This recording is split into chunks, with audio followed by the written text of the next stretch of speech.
In this video, I'm going to show you how little you actually need in order to create amazing renders in Blender. And this video, although I'm going to be focusing on the basics and I'm going to be speaking mostly to beginners, applies to any level. So whether you're intermediate or advanced, it doesn't matter. I've seen terrible renders coming even from some pros. So let's get started. Now, I'm guessing some of you are asking a question, like, hang on a second, on what authority this guy is saying that he's seen some bad renders coming from the pros? Well, let me tell you, I've been doing this for 25 years, so probably more than some of you are alive. I've been studying Chinese and Japanese calligraphy for about 16, and I'm guessing none of you knows anything about it, but that art will teach you everything you need to know about visual weight and negative space, which is the essence of good composition and framing. Then I've been studying photography, portrait photography on professional level for 8 and 3D for 5. And my specialty is framing, lighting and imagery. So that's my authority. Now I can also tell you that in our inner circle private group, which is called Hard Surface Academy, which is currently closed to public, every week we have Q&A calls and people are asking the same questions all the time, and they're usually regarding framing, composition, lighting, post-processing and basically the presentation of their models. And these are 99% of the time I'm spending on a call explaining these things every week. So I know that this is a huge struggle, and I also know that rendering is one of the most important things you're gonna learn, because that's your business card, right? This is how you present your work to the world, and that's how you're gonna get jobs, freelance gigs or following. So in this video, I'm gonna focus on giving you the absolute minimum, the essence of the information that you're gonna need in order to create really good renders in Blender. And let me tell you, it's not complicated, it's easy. Now, I know that this might be a lot for beginners. So if you're a beginner and you're just starting in Blender and you're confused about everything, UI, the tools, the modeling, the topology, the shading, the modifiers, the rendering, is just too much. Well, we have a course for that, and it's called the Hard Surface Accelerator. Thousands of students inside, hundreds upon hundreds of testimonials on our page, and this course is superb. It will teach you in a very organized and logical way everything you need to know and none of the fluff. You're gonna learn the UI, the tools, the hard surface workflow, how to work with topology, all the issues you might encounter. There's a massive section on design principles, which is gonna help you to create better models and also better imagery, and also help you to think like an artist and come up with your own original ideas, which is I know that many people struggle with. And of course, there is a massive section on lighting, composition, framing, rendering and post-processing. So you got the full package and it's amazing. And if you're gonna click the link in the video description, you're gonna get a nice discount. So go ahead, join now. The course is superb. Like I said, the link is in the video description and also in a top pinned comment under the video. So first, what we're gonna do is we're gonna talk about settings. So open Blender, and by the way, don't worry about the Blender version. People ask me, oh, is this version gonna be okay? It doesn't matter. If you're in the Blender version 2.8 and above, not in the ancient version where the UI looked like a horror movie and you had to use a right mouse button to click to, to move stuff and whatever, which was infuriating, you're fine. So don't get hung up on the Blender version, it doesn't matter. What you want to do is you want to go to edit and preferences, and you want to go to system, right? And now you can choose either CUDA or optics. Optics is a bit faster than CUDA, but if you have a good system, it doesn't matter. Make sure, more importantly, make sure that you're going to choose here and select the card. Do not select both, even though you have a really good CPU like I do. It's going to slow things down. Just select the graphic card. Save preferences, you're fine, right? Now we need to set the render. Now render, you want to render always in cycles. You don't want to render in Eevee, because even though they improved Eevee is still miles behind cycles. Cycles is the engine that you want to use because it's going to give you the best results. So now here we're going to go to render and we're going to switch to cycles. Obviously we're going to choose GPU compute if you can.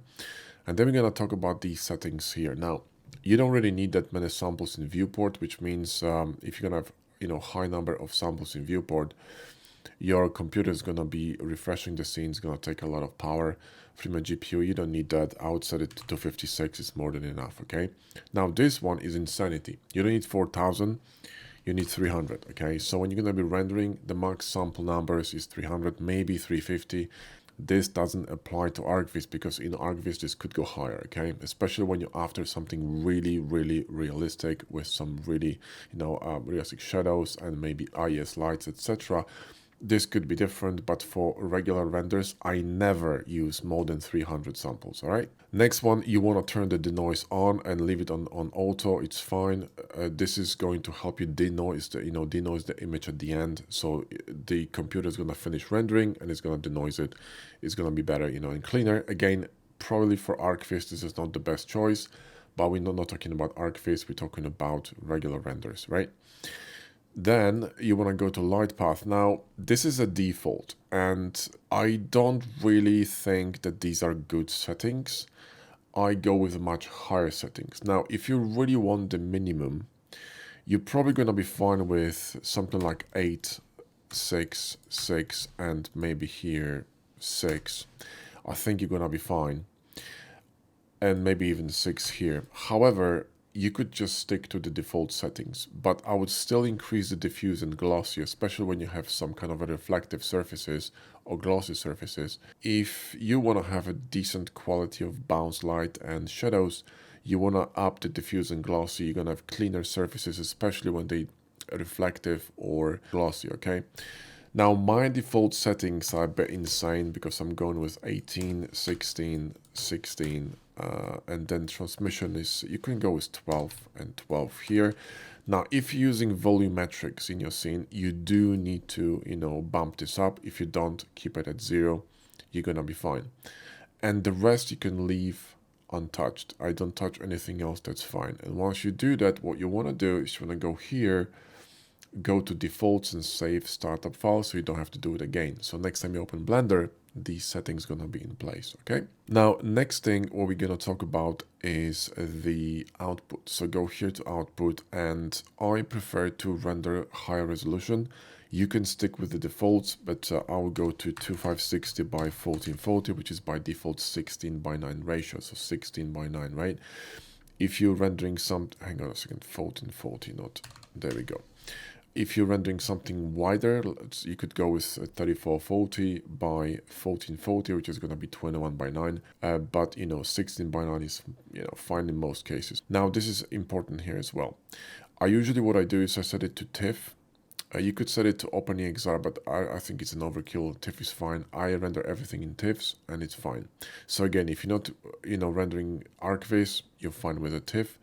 But you want to set it to 16-bit. The reason being, 16-bit image is going to have more colors, smoother transitions between values of different lights. So let's say there's a kind of a very gentle light fall off or shadow, and it kind of blends into the scenery. If you're gonna have 8-bit like a JPEG, it's just not enough data for this transition to cleanly occur in the image. Now, the reason why we're using this 16-bit is because we want to post-process images later on in Photoshop or whatever software you're gonna use. You want to have as many bits as possible in order to import the best image possible, right? And honestly, that is it. These are all my settings for renders. I'm done. So if I'm gonna go here to default, save startup file, I'm gonna be finished with my settings. And this is all you need for rendering. And all you need to do then when you render, just switch here to render view on the top and you're done, right? So now let me show you how little you need in order to create a really good image, okay? So I'm going to add a cube here, right? And I'm going to add some texture to it. In fact, let me just go back to a different Blender, and I'm going to use our add-on Materialworks, which is superb. And if you're interested, click a link in the video description and snatch it. As a tip I can give you, if you're going to get the Platinum version, you're gonna get it with 2 massive decal packs. And since our add-on now works with decal machine, it makes texturing and detailing into a joke. So it's it's really, you can very easily and quickly texture and detail your model for your renders. So let me just grab a cube here, and I'm gonna grab some background like this, right? Drop it down, go to render view. And obviously you can't see much. It's gonna be probably pink in your case.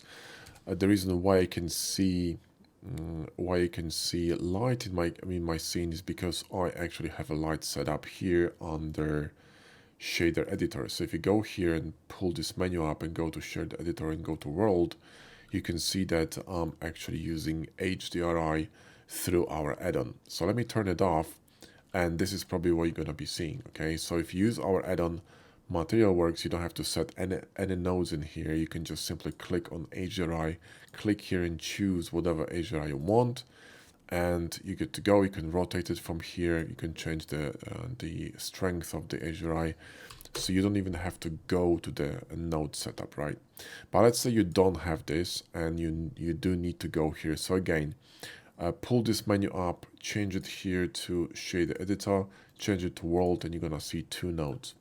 Now we're gonna have to add an HDRI image, which is gonna provide lighting. And in order to do that, we need 3 more nodes here, okay? Now, in order to add these nodes with ease, we're gonna install an extension, which I think, hang on, maybe it's an add-on now, Node Wrangler. Yeah, it's an add-on. So install add-on, it's a Blender native add-on. So simply go to add-ons and install this Node Wrangler. So slap this check mark here and save preferences. And this will allow you to use shortcuts in this shader editor. So now with this installed, what you can do is click here, press Ctrl T, and you're gonna get these nodes popping up. Now, the reason why everything turned into psychedelic pink is because we don't have any textures applied to environment texture. So we need to load the texture in. Now, the texture you want is called Abandoned Slipway. It's an HDRI from this website, polyheaven.com. So go to polyheaven.com and grab this one. This is one of my most favorite HDRIs ever because it's so diffuse. The lighting is so diffuse and so even. You can do so much with it. And, the shadows are not so aggressive. It's really easy to control it. So it's going to be very easy for you to get started with. So get this one. It's a fantastic HDRI. So what you want to do is you want to click here and you want to load it in. So go to navigate to the place when you downloaded it and simply load it in. So I'm going to go to my Blender and go to HDRIs. And here, and by the way, 4K is fine. So when you're going to be downloading this right here, you see that you can choose the size. The resolution 4K is fine. And simply load it in. So click this and load it in and boom, there's your lighting. Now I'm pretty sure that you can actually see the HDRI in your scene, and in order to turn it off, you want to go to film and turn this transparent on, right? So it's going to be transparent, so all you're getting is lighting, but you're not getting the environment, which is what you want.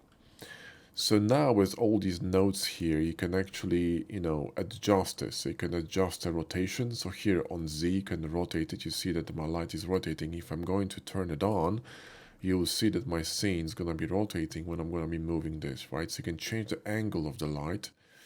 And obviously here you can change the strength. You can just click here, put it on 1.2, and it's going to get brighter, right? And that's all you need, all the settings you need. You don't need anything else. Now, if you're going to be using our add-ons, things are getting a bit easier because you just click a button. And you can see here it's going to create its own nodes. And it's going to add our own lighting to the scene. These lights were created by Alex Sanchel, who's a fantastic designer and amazing artist, and we simply purchased a few HDRIs from him, and you're gonna get them with the add-on, so they come with the add-on. And like I said, you can adjust everything here, and if you want to switch back to the Blender nodes, you simply turn it off and it's going to switch back to Abandoned Slipway. So it's kind of, interactive. You can turn it on and off depending on what you want, okay? And lastly, once you set this up, you can also save the startup file. So let's collapse this, right? And then you want to remove all the elements from your Blender, and then you want to go here and save startup file. So when you load your file next time, it's going to load with cycle settings, with output settings, and with the HDRI set up correctly. So you don't have to worry about it. You simply click on render and you're good to go. See how easy it is, right?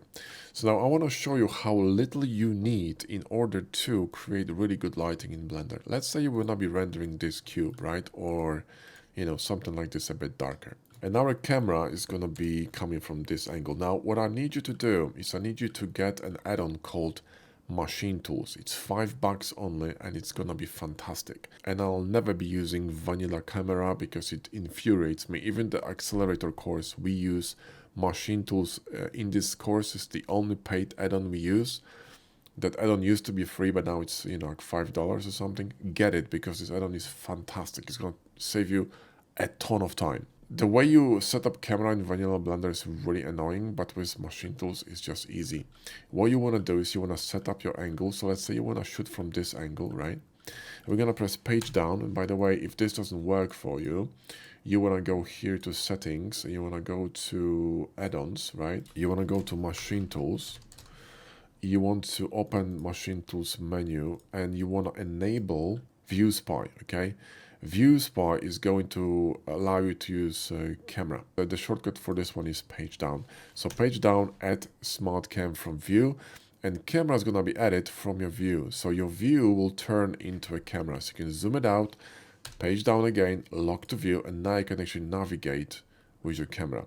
And if you have troubles with navigating like this around your object, what you want to do is go to preferences, you want to go to navigation, and you want to turn this rubbish off because that's a default setting in Blender, and you want to turn these two on, okay? This will allow you to orbit around selection, and this will allow you to zoom in and out with more efficiency in Blender. So with this setup, what you want to do is you want to increase, usually I do that, I increase the focal length of the lens. Now 50mm is a lens that we can see the world with because our eyes are set more or less to 50mm. It's also a very generic focal length because we are used to seeing a world like this. It doesn't really look special. So you want to either make it wider, which means lower focal length, or you want to collapse the perspective, which means you want to add length. Usually I like using longer lenses. The more intimate, they kind of collapse perspective, they get me closer with the subject, and I really like working with that. And you know, and I'm biased because I've been working with long lenses when I was shooting portraits, and I really like long lenses. So what I would do here is set to 85 or let's say 135 and simply press enter. Like you see, perspective collapsed. So I need to zoom out a bit, click on the cube, you know, align it really nicely. Now, when you're gonna be framing your image, okay, it's really important. You don't want to be placing things in the middle. It's very static and boring. You want to always offset things a little bit, okay? When you offset things a little bit, they become more dynamic. They become more interesting. That's why squared framing for Instagram is extremely difficult to master. And I usually recommend 16:9 or wider. The reason why, for example, when you go to a cinema, and movies are in 23:9. The reason is because they simply look more majestic, more cinematic, more kind of panoramic. They just look amazing, right? And anything that's squared is just boring. It's too static because all the edges are of the same length, right? So what you want to do is you want to offset things a little bit. Also, when you're shooting something with a longer lens, you oftentimes want to get a little bit lower with the camera, so not really high, although you know it could work. I oftentimes go lower because then you're entering the world of your model, okay? You're lowering yourself down, just like you shoot kids, for example, right? You shoot kids from their level, not from your level. You see what I mean? Is the difference between pictures of a child taken from this perspective and this perspective is huge. The reason again for this is because we don't see them usually from their perspective. We're looking from our perspective. So any picture that's going to be shot from our perspective is going to be just usual, regular, normal. You want to go down to their level, okay? So that's one. And two, when I'm shooting images like this, I always give them a little bit less room on the top than in the bottom because I want to create this kind of like a path leading to my subject. You see, this get introduction leading you to your subject in the image, and I think it just empowers it, okay? If I'm gonna do something like that, it feels like it's falling out of the frame. And that's a deeper discussion on visual weight, negative space. And negative space, by the way, is the space that surrounds your model. And the knowledge of visual anchors, visual weight, and negative space is going to allow you to understand renders and imagery on a different level and create seriously incredible images where nuances and the knowledge of breaking the rules is where, you know, where things start getting interesting. We have a course on this called Rendering University, and this one is going to bring you on an incredible journey of framing, lighting, composition, compositing as well in Blender and in Photoshop. There are two massive practical parts of this course. There's a massive theory part, and everything is explained in detail. So if you really want to get serious with your renders and you really want to learn how to do it right, I really recommend you this course. Link is in the video description. Now going back to our image, this is something that I could live with, you know, slightly offset to the left, and there's a bit more room on the bottom, and everything is nice. Now we're gonna press page down and unlock from view, because you know then you're not gonna be able to move your camera anymore. And if you move away from the camera view, all you need to do is to jump back into camera view, press 0 on the numpad, and you're gonna jump back into camera view, which is really convenient. So this is why I'm recommending machine tools. I've been rendering with machine tools since forever, and I hate how things are done in vanilla Blender. I really don't like it. It's clunky. So don't be that guy. Just get this add-on. It's superb. All right, so now what we need to do now is we need to fix the background. So I'm gonna click on the background, RZ, rotate it, and I often see people do something like this. They just press E and, you know, do that, and they render. This is not the way to go about it, because you're gonna have this nasty crease here in the middle, especially when the background is reflective. And let me show you. If I'm going to add one of our mats, so let's go to plastic and add shiny plastic, you're gonna get this nasty kind of like a edge here in the middle when you're going to render your image. Now you can't see that because the light is so beautifully angled and diffused, but if I'm going to change the lighting to something different, there's a good chance, you see that is a good chance you're going to be able to see that kind of a crease in here. You don't want that, right? You want a nice and smooth transition. So the way you do that is really simple. You want to grab this edge here, right? Move it a little bit higher, then press GXX to move it on this axis, collapse it away from the model, grab this edge here, Control B, and bevel it. And you want to have a really supple, soft bevel, and then you want to run auto smooth on it. Now I'm just going to run sharpen with hard ups, but you can right click and shade auto smooth. It's going to smooth this whole section, right? Now this is called infinite background. And the reason why it's called infinite background, because you cannot see where the background starts when it ends. It just goes forever. So this is going to create like a seamless background, bending, kind of curving gently up. So it doesn't matter what lighting you're using, it's going to be nice and smooth, okay? Now this background is way too big, and if you're going to have a background that's too big for your model, it's going to be obstructing the light. So what you want to do is you want to remove the excess of your background. So go to edit mode, and we're going to nuke this face here, right? Nuke the face. I don't need more than this. In fact, I'll probably remove, you know, this part here as well, okay? So remove it. I want to minimize the size of this background so the lighting that comes from different angles isn't obstructed by the background. You see what I mean? So now what we need to do, okay, we need to set the lighting the way we want it. In terms of lighting, we need to fix this because the lighting angle, light angle now, it's not very fortunate. The reason being is that we have this top of the model quite bright, but both faces are kind of black, and also we don't really see where this ends. Just put a bevel here on it, procedural bevel. There you go. So what I'm going to do, I'm going to change the HDRI to one of our HDRIs. Let's go with Gun Gradient, and I'm going to rotate it. Okay, I'm going to rotate it a little bit so it's going to be coming from the side. Let me just find a good angle here. So let's see what's happening is that the light is coming from an angle in the relation to the direction of the camera lens. What you don't want to do is you don't want to align the lighting with the camera lens direction, okay? So you don't want light to be falling from the same angle parallel to the lens. If you look at the pictures done with a point and shoot camera when the flash is directly above the lens, you will see that the people's faces are extremely flat, okay? And also there is an issue with the red eye. Don't want to go in depth on this, but you know, it's a terrible lighting. So what you want to do is you want to misalign the lighting, preferably from 90 to 45 degrees in relation to the lens direction. Okay, so when we look in this way, you want the light to come from here, somewhere from the side, which is what's happening here. Okay, we're looking straight at the cube and the lighting is coming from the right hand side, but this causes our left hand side to be a bit darker. So in order to combat this, what we can do, and this is especially going to be visible if I'm going to change the background to something darker, right? So let's go darker, right? And let me apply scale here. Okay, boom. You see what I mean?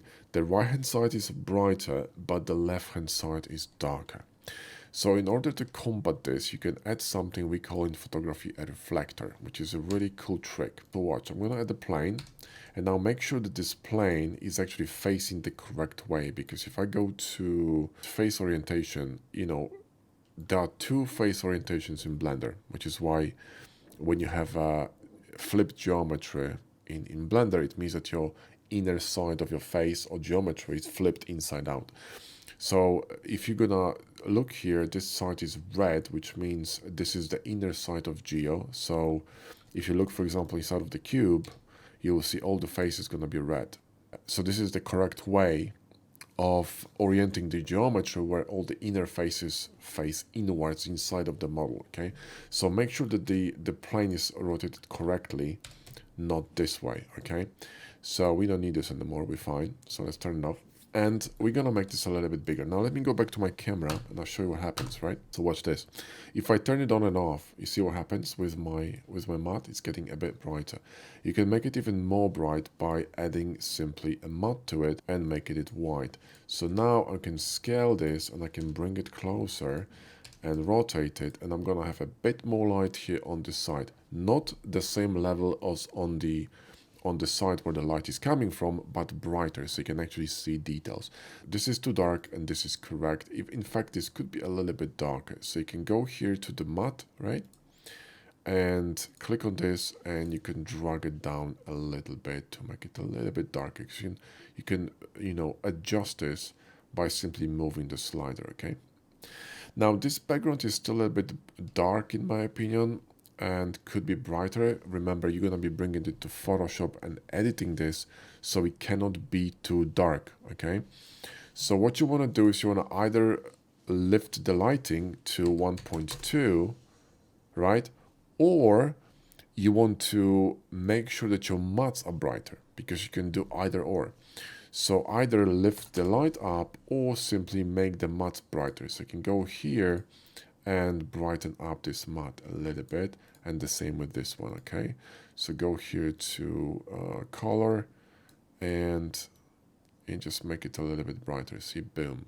So I don't change the lighting, but I change the value of the color. So the rule here is to make sure that the object is nicely offset in the frame, that the background isn't too large, that you have enough light on the model, and also that you have all the sides of the models lit and to a degree so you can show the entire design language. Another mistake I'm seeing quite often is when the background is too dark in comparison to the model. So if this background was darker, right, it's going to be very difficult to see the edges of the model and difficult to see the design language that you're trying to sell, okay? So what you want to do is you want to make the background brighter in order to separate the object, the main subject of the photo, your model, from the background, okay? So don't make it blend together because it will not look good. Another technique you could use is to backlit your model. So put light behind your model and backlight it, right? But that's a bit more advanced. This is an easier way of doing this. I still think this lighting is a bit too dark. I'm gonna go with 1.4 and maybe darken this one down a bit, you know, maybe go with a default color, so go to default. And this one could be a little bit darker too, you know, just a little bit. And this could be an interesting render. So all you need to do now, in fact, I'm gonna actually move it a little bit higher here. I want a bit more foreground here and a bit less of the top. So again, I'm leading to my image with my foreground, kind of like a red carpet in Hollywood, you know what I mean? To make it feel more important, right? So something like this. And don't feel bad when you render something, you bring it to Photoshop, you edit it, and you don't like it. It happens to me as well. Sometimes I don't see certain issues, or or just I had a better idea, etc. So it's really important not to get frustrated. Rendering is a long time game, and you're gonna be mastering through years and years, and you're gonna be able to master this in 2 days. It's not that easy, but the basics are really easy. Okay, so if you follow these basics, you're gonna be able to create some really cool stuff. All I'm gonna do now is click here, render image, and I'm gonna be done in few seconds. Now this is a little bit dark, right? But remember, this is just the beginning. You want to bring it to Photoshop and you want to edit this. Now, don't worry about these lines. You can see there are like kind of nasty lines here going on. That's just a preview in Blender. Don't worry about it. If you're gonna save that, it's gonna be fine. So let's save it as a TIFF and 16-bit, right? And save it on our desktop, and we Gucci. And I'm gonna open it in Photoshop, and you see everything gonna be fine. Now I'm gonna give you a bonus section on post-processing. What you wanna do is you wanna go to Photoshop filter and go to camera raw, and you wanna watch this histogram. It's really important, okay? Let me just collapse this here so you can see what I'm talking about. Histogram is one of the most important tools in Photoshop because it will tell you how bright and how dark is your image. So the black tones are on the left side and the bright tones are on the right side. And we can clearly see that there is a dominance of darker tones in our image, which is true because we have grays and dark grays. And the image is correctly exposed because we don't have anything bunching up on the left hand side, like for example this. Where is the exposure here? Hang on. Like this, right? This will be too dark. You see all the tones on the left hand side, or too bright, or even clipping here, right? Which means there's no detail anymore, just pure white. You don't want either of this. You want something in the middle that you can work with. Now, I would still make this a little bit brighter, so increase the exposure, maybe even increase the shadows, right? A little bit, okay? Don't overdo it. Now, once you finish with the light section here, so you increase the exposure and shadows, we can go here to effects and pump the clarity up a little bit, because clarity is going to add a bit more contrast to your image, but because we lifted the shadows up, it's not going to make it too dark, you see? So it kind of all plays together. I'm going to apply this. Now I'm going to go to Filter and Color Effects Pro. I advise you to get this. It's a bit expensive, but it's a really good filter. And we're going to be using two filters, okay? I'm going to show you from scratch here. We're going to be using Pro Contrast here. So let me just lift this a bit and maybe lift the shadows a bit here too. And then we're going to add filter and we're going to add cross processing, and you see you can achieve some really amazing results. And maybe I'm gonna even add the film grain filter, which is here. Let's actually soften it up a bit, increase the grain per filter, and drop this down. It's a bit too harsh. There we go. Looks a bit more cinematic. Maybe remove this from the highlights. There we go. And boom. And you can create just with few sliders, in few seconds in Photoshop, you can create something that is way better than your original render, like you can see here, okay? It's really important to learn how to edit your renders because you can bring them from this to this. And all my renders, all my images are edited, and I would highly recommend you guys learn this skill because it's really important. So to sum it up, all you need to create good renders is gonna be one light. You can use the free HDRI, Reflector if you need it, knowledge on how to frame and compose. Basic knowledge is fine, just like I showed you, and then make sure that you're going to be working correctly with maths, so your object is separated and the design language is clearly visible. And lastly, you want to render it in a way that you can actually still post-process it in Photoshop and create something amazing out of your renders, okay? And that's it. It's a really simple guide, but like I said, if you really want to go in depth, grab Rendering University. It's a fantastic course. But if you just started Blender, or even if you're intermediate and you're still struggling with understanding the whole flow of how the hard surface works, how the Blender tools work, how the UI works, how the modifiers work, get the Accelerator course, because this course will teach you everything you need to know in order to get started. And you can finish this course in literally a few days, and in a few days you're gonna get this massive kick and massive jump start into your hard surface journey. Thanks for watching. I'll see you in the next video.